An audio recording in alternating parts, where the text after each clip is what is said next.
Well, I'm still here in Vermont 6 months later. Was not expecting this, but I think some of you called it. I think I am coming back to Buffalo sort of soonish, though. Right now it's September 30th, and I'm planning on leaving Meta Earth on November 1st, and maybe just doing a little sort of vacation for myself before I come back to Buffalo. Um, this isn't really the break I thought it would be, or at least not in the way I thought it would be. So it's definitely been a break from the outer world, but it's been a whole immersive experience into the farm world and ecology here, um, with not a lot of time for myself. I just finally took a vacation for the first time in these 6 months. This past weekend, I went on a backpacking trip for 2 days and 2 nights, and I mostly am making this video because I want to thank a bunch of people who I couldn't have done this without. Um, I went with my friend Matt here on the trip, and they helped me. We planned together using the long trail guide from the library. We hiked about, I don't know, maybe almost 15 miles on the long trail here in Vermont, kind of almost in our backyard. Actually, this is Mount Abe right behind me. I had hiked it before earlier this summer, but it was part of our backpacking trip. So now I've climbed it 3 times, and I can look at it every day and be like, wow, I climbed that. And now when I drive around, I can see these mountains that I was on top of, and it's like a whole new perspective. So yeah, I'm so happy that I was able to do this. It's something that I was inspired by my friend Aaron and my friends Mike and Maya. If you guys are watching this, hi, and thank you for inspiring me. I can't believe I haven't gone backpacking before. I was going to go on my own, and then Matt said that they would help me. So I'm really glad that we went together, and that Will, hi Will, if you're watching this, had helped me pick out a backpacking tent before I came. It worked out really well. And I wanted to say thank you to my dad, who sent me more dried mango. Went through about 2 bags of that. Thanks, Wegmans, for making the best dried mango. That was one of the things I sustained on throughout the trip. And thank you to Lelouch for the backpacking stove. Funny story. Somehow the gas can was empty, so we ended up having cold meals the entire time.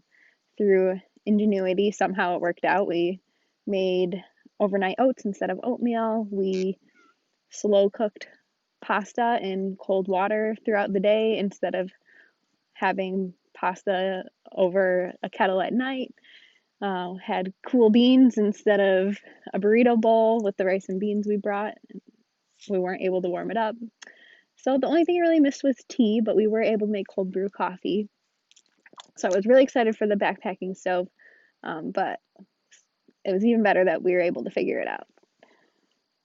Also, Dad, thank you for my hiking boots, which I've been wearing a lot on the farm too. So I probably need some new ones soon. Turns out, if you wear them every day for 6 months, even though they're Keens and they're supposed to be waterproof, um, and which reminds me, it was raining one of the days that we were backpacking, which I was kind of dreading, but it ended up not being that bad. So I feel like I've been through more than I thought I could. It wasn't a thunderstorm, but still was able to enjoy myself.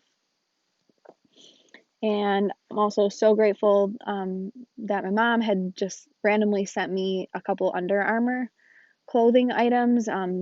She got them free from her work, and those ended up being the best clothes I had on the trip. I didn't know that you like synthetic materials are better for backpacking and hiking, and it was pretty humid up there. It was peak foliage season. I don't know if you can see behind me, but these colors are just amazing right now. And we just so happened to be able to go on the weekend that was the peak color here. So it was just like one of the best adventures that I've had, probably top 5 in my life. So much fun. And I guess the other person I want to thank is my grandma for giving me this sense of adventure. And if you know my grandma, you know what that means. And I can't wait for more adventures. So I guess catching up on the past almost 3 months, I haven't made a video. Wow. The summer was pretty wild, pretty intense. Um, Last time I talked about organizing our CSA program, which is coming to an end. We actually had some early frost a couple weeks ago that kind of killed off everything. So we only have about 2 weeks left now of the CSA with some winter veggies like cabbage, squash. This cabbage is like the best cabbage I've ever tasted. I just ate like a leaf raw the other day and it's so good. The food here is just amazing. There's nothing like fresh food. Like, I'm ruined for going back to the grocery store now because I took some kale out of the fridge the other day that we had harvested the day before, and instead of it being fresh, it was a little bit, tiny bit wilted. So, yeah, it's gonna be an interesting transition. Even just coming back from the backpacking trip back into like the real world was a transition. So, getting a little bit worried about coming back into regular culture, I guess.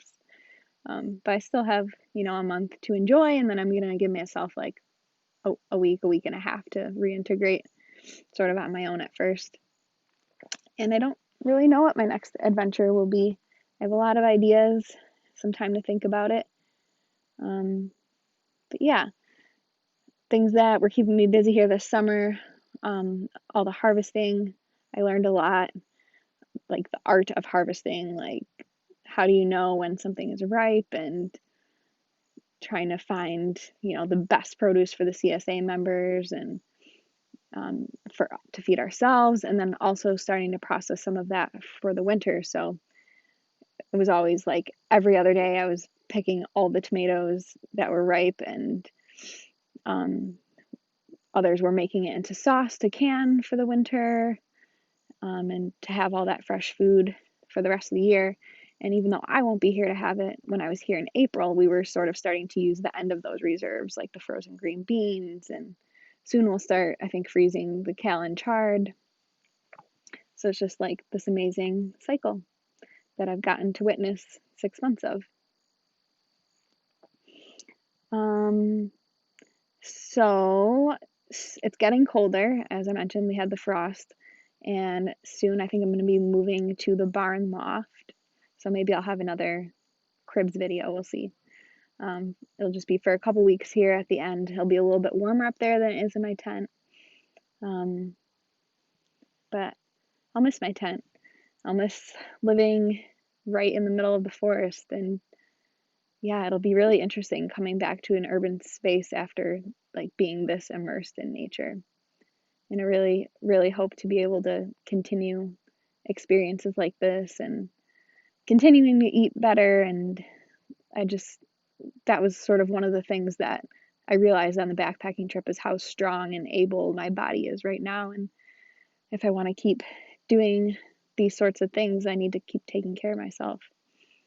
And yeah, I'm looking forward to cooking for myself more and using more fresh foods. So if people have ideas of how you've been doing that, and especially how you're going to do that in Buffalo over the winter, I'd love to hear. So I think that's it for now. Just a quick little update to say I'm still here and still thinking about you, even though it's been hard, just with all the work to stay in touch. But I hope when we're together in person or virtually, we'll have lots to share. Take care.